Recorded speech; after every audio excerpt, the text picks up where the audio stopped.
আজ আমার স্বামীর দ্বিতীয় বিয়ের ফাইনাল কথা হবে। রাতের বেলায় কনে পক্ষের সবাই আসবে ফাইনাল কথা বলতে। বংশের বড় ছেলের বিয়ে, তাই সবাই ধুমধাম করে বিয়ে দিতে চাচ্ছে। হোক না দ্বিতীয় বিয়ে, মেয়ে পক্ষের আবদার বলে কথা। আমি আজ সারাদিন কাজ করছি, কাজের লোকরাও সব কাজ করছে। তখন কাজের এক খালা এসে বলল, তুমি কান্না করো না, নিয়তির আর কারোর হাত নেই। আমি বোবা কান্নায় সেখান থেকে চলে আসি। রান্নাঘরে এসে আবারও কাজ করছি। মেয়েটার নাকি বিয়েতে খুব সেজেগুজে ছবি তোলার খুব ইচ্ছা। প্রতিটা মেয়েরই এমন স্বপ্ন থাকে। তার উপরে শুনতে পাচ্ছি মেয়েটার নাকি প্রথম বিয়ে। আমার শাশুড়ি মা জোর গলায় বলেছে নতুন বউয়ের কোনো শখ নাকি অপূর্ণ রাখবে না। আমার বিয়ের কথা মনে পড়ে চোখের জল যেন থামছেই না। সব কষ্টের মলম থাকলেও নিজের স্বামীর ভাগ অন্য কাউকে দেয়ার এই মলম মনে হয় পৃথিবীতে এখনো তৈরি হয়নি। শাড়ির আঁচল দিয়ে চোখ মুছে আমি আবার রান্নার কাজে ব্যস্ত হয়ে গেলাম।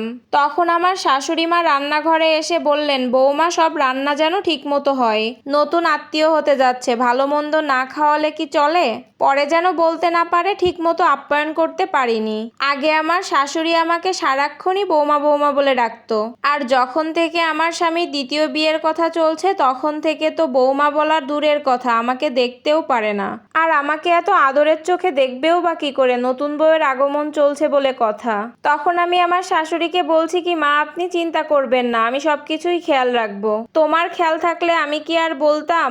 আজকাল তো কোনো কাজই ঠিক মতো করতে পারো না। না পারলে বলো, এখনো রান্না করার শক্তি আছে আমার। এতটাও বুড়ি হয়নি যে রান্না বান্না করতে পারবো না। না না মা, আপনাকে করতে হবে না। আর শোনো, সারাক্ষণ এমন ন্যাকা কান্না করো না। তুমিও কি চাও আমার ছেলেটা বিয়ে না করে সুখে না থাকুক? নতুন মেহমান আসলে তোমার এই কান্না চেহারা দেখলে অনেক বেশি ঝামেলা হবে। আমি চাই না কোনো ঝামেলা হোক। তোমাকে তো আমি কম ভালোবাসা দেইনি, কিন্তু ভাগ্য আমাদের সহায় হচ্ছে না, সেটাতে আমাদের কোনো হাত নেই। শেষ সময় আমি তোমার প্রতি কোনো মায়া বাড়াতে চাচ্ছি না। ঠিক আছে মা, আমি কান্না করব না। আপনারা সুখে থাকলেই আমি সুখী। আর হ্যাঁ, আমার ছেলেটার আগে পিছে ঘুরো না, ওকে বিয়েতে মন দিতে দাও। আমার ছেলেটার উপর দিয়ে কম ঝড় তুফান যাচ্ছে না। বিয়েতে মত দিয়েছে, এটাই আমার শান্তি। কথাটা বলে শাশুড়ি হন হন করে চলে গেল। রান্না শেষ করে খাবার টেবিলে সবকিছু সাজিয়ে রাখছি আমি। চোখের জল আর বুকে চাপা কষ্ট নিয়ে আমি আমার রুমে চলে যাই।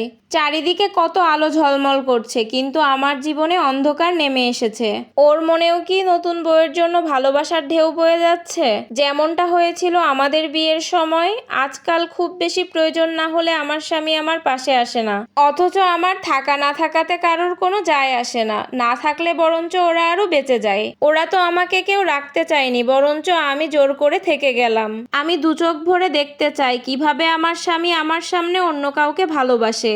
আমার মা বলতো 30 বছর সংসার করেও নাকি অনেক সময় স্বামীকে আপন করা যায় না। সত্যিই কি আসলে তাই? হয়তো তাই। এখানে আমার স্বামী আমার শ্বশুর বাড়ির লোকের কোনো দোষ নেই, সব দোষ আমার ভাগ্যের। এগুলো ভাবতে ভাবতে আর কাঁদতে কাঁদতে আমার চোখ লেগে এসেছে। দরজা ধাক্কার শব্দ শুনে আমি কেঁপে উঠলাম। বাইরে থেকে আমার শাশুড়ি দরজা ধাক্কাচ্ছে আর অনেক চেঁচামেচি করে আমাকে ডাকছে।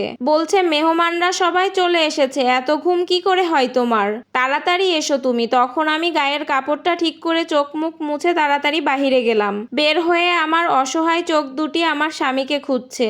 আশেপাশে কোথাও আমার স্বামী নেই, মনে হয় নতুন মেহমানদেরকে সময় দিচ্ছে। কিছুদিন পরেই তো বিয়ে করবে, তাদের সাথে কথা না বললে কি হয়? গিয়ে দেখলাম ডাইনিং টেবিলে কাজ করছে আমার শাশুড়ি আর আমার ননদ। আমার শাশুড়ি মা এত বেশি অস্থিরতা দেখাচ্ছে যেন আগে কখনো কোনো মেহমানই আসেনি। রাগে ফসফস করতে করতে আমার ননদকে বলছে, তাড়াতাড়ি হাত চালা, ডিমের পুডিংটা তাড়াতাড়ি ফ্রিজ থেকে নামিয়ে আন।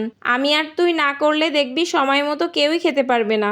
আমি তখন আমার শাশুড়ি আর ননদের পাশে গিয়ে দাঁড়াই। তখন আমার ননদ বলল, মা বাদ দাও না এসব কথা, আমার ভাইয়ের বিয়ে, সব তো আমাকেই করতে হবে। আজকাল ভাবির এসব কাজে কোনো মন নেই। ভাবি তো আসলে চায় না ভাইয়ের বিয়ে হোক। ভাবিকে তো আমরা ইচ্ছা করে কষ্ট দিচ্ছি না, ভাবিকে এই পরিস্থিতি বোঝা দরকার। ভাবি কি চায় না আসলে আমাদের এই সংসারটা সুখে ভরে উঠুক? তুমি তো জানো মায়ের নাতি নাতনির কত শখ, আর তার উপরে আমার একটা মাত্র ভাই, তাহলে বুঝো তো ব্যাপারটা। আমি বললাম, হ্যাঁ, আমাকে তো কেউ কষ্ট দিচ্ছে না, আমার কষ্টগুলো আমার একান্ত নিজের, সেগুলার ভার অন্তত কাউকে নিতে হবে না। আমাকে দয়া করে তোমরা থাকতে দিয়েছো, এটাই তো অনেক। শাশুড়ি তখন বলল, অনেকক্ষণ হয়েছে, নাস্তা রেডি হয়নি, নতুন মেহমানরা এসে যে কি বলবে। আচ্ছা মা, আমি করে দিচ্ছি, আপনি ড্রয়িং রুমে ওদের সাথে গিয়ে কথা বলুন। তখন আমার শাশুড়ি আর ননদ চলে যায়। আজকাল আমি আমার ননদের আচরণ দেখে অবাক হই। আসলে ও তো আমার ননদ না, ও তো আমার ছোট বোনের মতো। নিজের জন্য কিছু কেনার আগে আমি আমার ননদের জন্য কিনেছি। আমার ননদের কখন কি খেতে ইচ্ছে করে ও বলার আগেই আমি ওকে তৈরি করে দিয়েছি। আর এখন একটা ডাক্তারের রিপোর্ট আমার জীবনটা কতখানি বদলে দিয়েছে।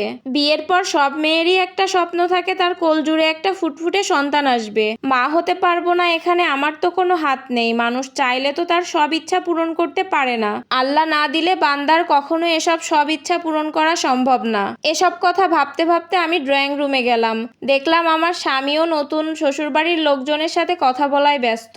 দেখেও বোঝা যাচ্ছে না ও খুশি কিনা অখুশি। নতুন বউয়ের বাবা বলল, আমাদের মেয়ে হাজারে একটা। কতজনকে দেখালাম কিন্তু আমার মেয়ে কাউকেই পছন্দ করে না। আল্লাহর অশেষ রহমতে রাজু বাবাজিকে আমাদের মেয়ের মনে ধরছে। যদি কিছু মনে না করেন তাহলে একটা ব্যাপার জানতাম। শাশুড়ি তখন হ্যাঁ বললেন, আপনারা দুদিন পরে আমাদের পরম আত্মীয় হবেন। আপনারা যদি এখন না বলেন তাহলে কে বলবে? তখন নতুন বউয়ের বাবা বলল, আসলে রাজু বাবাজির যে আগে একটা বিয়ে আছে আমরা আমাদের মেয়েকে কথাটা জানাইনি। কারণ মেয়ে আমার এই বিয়েতে খুব খুশি, তাই চাইনি ও এই বিষয়টা জানুক। আমাদের বড় আদরের মেয়ে, এজন্য। শাশুড়ি মা তখন বলল, হ্যাঁ বিয়াই বুঝতে পারছি, সমস্যা নেই, আমরা ওকে বুঝতে দিব না। আসলে কি আর বলবো, বিয়ের কিছুদিন পরে রাজুর বউটা গয়না নিয়ে পালিয়ে গিয়েছে। এতে আমার ছেলেটার কি দোষ বলুন তো? 10 দিনের সংসারে কি আর সংসার বলা যায়?